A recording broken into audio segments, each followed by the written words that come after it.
Salve a tutti, benvenuti sul mio canale, io sono Margherita e oggi andremo ad esplorare un argomento molto interessante della serie televisiva Hannibal, ma prima di cominciare vi ricordo che nulla di tutto ciò che verrà servito all'interno di questo video è vegetariano.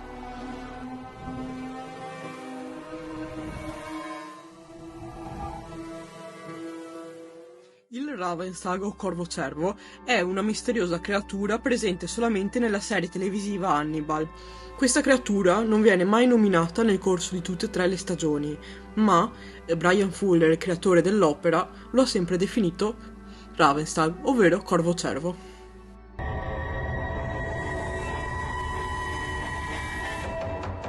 Il Ravensag è un simbolo enigmatico e una parte fondamentale della trama e qui in questo video ne approfondiremo le caratteristiche. Il Ravensag è una figura ibrida e inquietante, una combinazione di un grande cervo adulto con un enorme palco, il cui manto è composto prevalentemente da piume di colore nero, che richiamano quelle di un corvo. Appare spesso nei sogni e nelle visioni di Will Graham, sotto forma di allucinazione.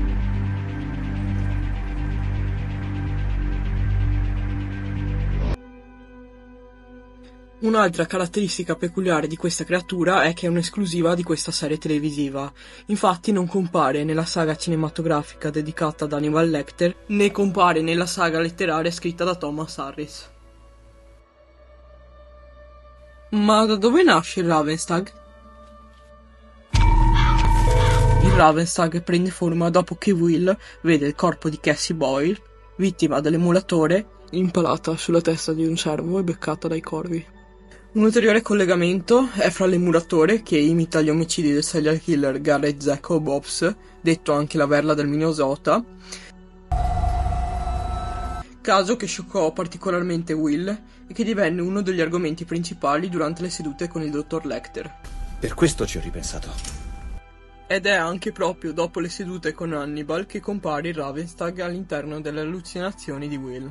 E sempre durante le sedute con il dottor Lecter è possibile scorgere una scultura in bronzo di un cervo estremamente somigliante al Ravensag. È solo un uomo a cui il cervello sta giocando brutti scherzi. Ed è la stessa scultura utilizzata da Hannibal per uccidere Tobias nell'episodio Formage. Noi comunque in tutta la serie vediamo Will interagire con il Ravensag senza mai esserne sorpreso dall'esistenza o spaventato, ma anzi sembra quasi esserne incuriosito e cerca varie volte di seguirlo e raggiungerlo.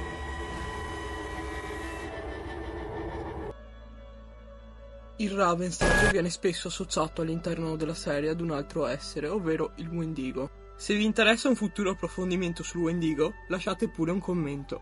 Ma quali sono i simboli legati al Ravensag? Il Ravensag è un essere sovrannaturale che però trae origini da molte culture e tradizioni differenti. Il cervo, che compone il Ravensag nell'immaginario collettivo, è da sempre un animale dalla forte connotazione positiva. Cervi non dovrebbero essere creature emotivamente complesse. Sì. Ho letto che sono l'equivalente di un essere umano di 4 anni. Sono più intelligenti di un bambino. Hanno cura l'uno dell'altro. Hanno cura del loro ambiente. Camminano adagio nel bosco per non rovinare la vegetazione. Nell'iconologia cristiana, il cervo è vicino a Cristo. Combatte e vince il diavolo, rappresentato dal serpente. Nella cultura germanica, il cervo è un animale psicopompo, cioè funge da guida per i morti nell'aldilà. Vi era l'usanza di avvolgere le salme nelle pelli di cervo, per accompagnare le anime nel trapasso. Nelle antiche leggende popolari russe, invece, è proprio inseguendo il cervo che si scopre un paese sconosciuto o si penetra nell'inferno. Ma in questa serie il cervo è un animale ambiguo e oscuro. Vediamo però che anche nella realtà il cervo ha un lato da predatore. Infatti non sono rari gli avvistamenti di cervi che si nutrono di animali vivi oppure di animali morti. Spesso all'interno della serie i cervi sono associati al male. Lo stesso Ravensag compare ogni qualvolta che Will si avvicina al male. Tutte queste leggende trovano un riscontro all'interno della narrazione di Bryan Fuller, dal momento che il cervo rappresenta la scoperta e un mutamento radicale della situazione. Allo stesso modo all'interno della serie Ravensag simboleggia una rottura di livello per Will. che lo accompagna nella sua trasformazione verso la verità di chi è realmente Hannibal e a capire la sua vera natura. E l'atteggiamento di Will nei confronti del Ravenstag, che non è spaventato, anzi ne è incuriosito, sembra confermare questa visione. E la stessa creatura, con il muso, pare quasi indicargli la verità.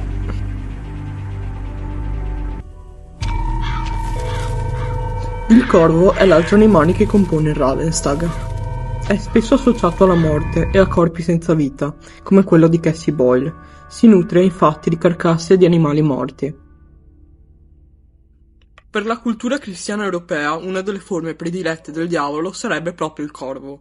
Infatti, viene detto più volte che esso apparirebbe come un corvo prima di assumere la forma umana. All'interno della serie, inoltre, lo stesso Hannibal viene più volte associato al diavolo. Hannibal, infatti, come i corvi, si ciba del corpo di Cassie Boyle, essendo lui stesso l'emulatore.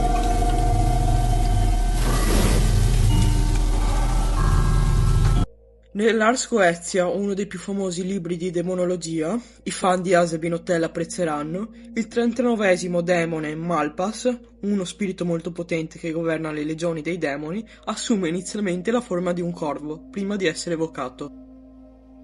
Ma il corvo è anche un animale straordinariamente intelligente, capace di manipolare strumenti e strutturare pensieri e strategie per risolvere i problemi. L'intelligenza quasi unica di Will e il suo intuito nel risolvere i casi più difficili vengono rimarcati in tutta la serie, e proprio la sua intelligenza, peculiare come quella di un corvo, permette a Will di trovare sempre soluzioni brillanti e divergenti per risolvere i casi. Spesso il corvo viene rappresentato come un simbolo di verità e saggezza. Nella mitologia scandinava, infatti, il corvo è l'uccello sacro di Odino, che utilizza i suoi due corvi, Ugin, pensiero, e Munin, memoria, per avere informazioni. Inoltre, nella mitologia nativa americana, il corvo è spesso associato ad un passaggio da uno stato ad un altro, come il passaggio dalla vita alla morte, dal bene e il male. In sintesi, tutti i simboli che compongono il Ravenstag, come il corvo e il cervo, sembrano convergere verso un'interpretazione ben precisa. Il fatto che il Ravenstag sia una guida che accompagna Will verso il cambiamento e nelle sue varie trasformazioni, che vediamo durante tutto il corso delle 3 stagioni. In ogni caso, comunque, nonostante l'origine del Ravenstag sia incerta, questa figura si presta anche ad altre interpretazioni simboliche. Ritornando all'Ars Goetia, la chimera corvo-cervo ricorda il Furfur, un demone cervo alatto capace di creare fulmini, lampi e tempeste, possessore anche di una sapienza inconfinata nonostante sia un noto bugiardo. Ma il suo potere principale è la capacità di creare amore, nonostante egli sia imperniato di oscurità. Questa è un'immagine molto potente che si collega a una dichiarazione di Brian Fuller. Il Ravenstag ha sempre rappresentato una connessione fra Hannibal e Will. Come il Furfur, il Ravenstag porterebbe amore e simboleggerebbe la dualità del rapporto tra Hannibal e Will. Il Ravenstag compare ogni volta che Will si avvicina o ha l'impressione di avvicinarsi in maniera indiretta ad Hannibal. Inoltre la combinazione di una preda, il cervo, e un predatore, il corvo, riflette in parte la complessa relazione fra i due protagonisti, che si trovano in una relazione in bilico fra bene e il male, e fra l'essere il cacciatore e la preda l'uno dell'altro. Nel finale della seconda stagione, ovvero l'episodio intitolato Mizumono, il legame fra il rapporto tra Hannibal e Will e il Ravenstag è evidente.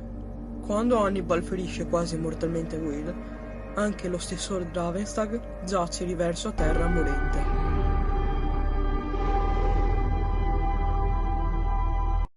Simbolo del fatto che in quella cucina anche il loro rapporto è stato reciso. Vediamo però, all'interno della terza stagione, il loro rapporto rinsaldarsi, precisamente nell'episodio Primavera. Infatti il Ravenstag rinasce dal cuore ricavato con il corpo di Anthony Dimond da Hannibal. Una vera e propria lettera d'amore. Qui il Ravenstag compare come una creatura spaventosa che avanza minacciosamente verso lui.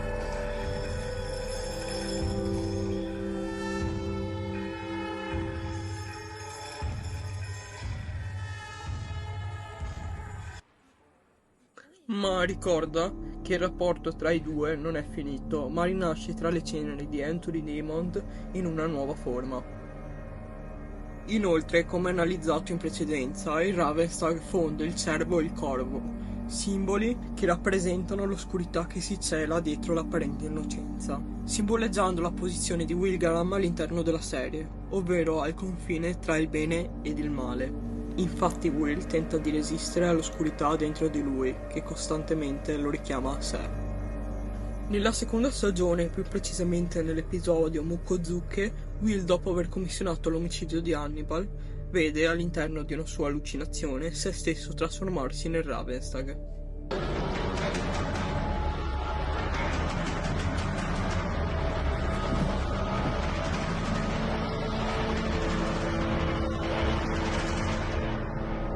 Ciò significa che, come Hannibal, ha cominciato ad abbracciare la propria oscurità, commissionando un omicidio, e arrivando così ad abbracciare la natura selvaggia e famelica del Ravenstag. In conclusione, il Ravenstag è molto più di un semplice elemento visivo ideato da Brian Fuller, ma è un simbolo potente all'interno di tutta la serie TV, che contribuisce a creare un'atmosfera unica e onirica, impermeata dal realismo magico, un marchio tipico della serie, e il fatto che le sue origini non vengano mai chiarite nel corso dello spettacolo contribuisce a costruire profondità e mistero verso lo spettatore che ricerca ogni dettaglio. Vi ringrazio per avermi accompagnato in questo viaggio alla scoperta di Hannibal. Questo è il mio primo video, quindi se vi è piaciuto vi chiedo di lasciare un like, un commento e iscriverti al canale per sostenermi in questo progetto. E non dimenticate, Eat the Root!